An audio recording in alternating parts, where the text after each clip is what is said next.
حضرت جعفر رضی اللہ تعالی عنہ بیان کیا ہے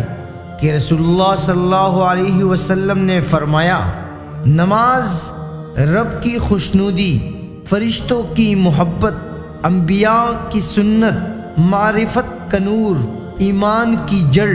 دعا کی اجابت، اعمال کی قبولیت، رزق کی برکت، بدن کی راحت، دشمنوں کے مقابلے میں ہتھیار، شیطان کو بری لگنے والی چیز، اللہ اور بندے کے درمیان سفارشی، نمازی کی قبر کا چراغ، قبر میں نمازی کی پہلو کے لیے بستر، منکر و نکیر کے سوال و جواب، اور قیامت تک کے لیے قبر کے اندر غمسگار دوست ہے۔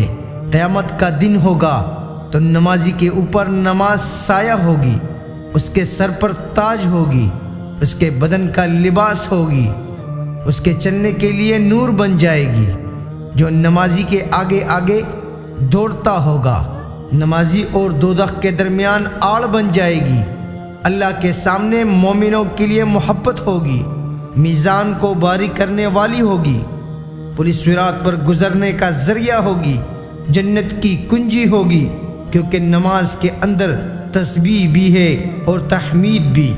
تقدیس بھی ہے اور تعظیم بھی، قرات بھی ہے اور دعا بھی۔ تمام اعمال سے افضل وقت پر نماز پڑھنا ہے۔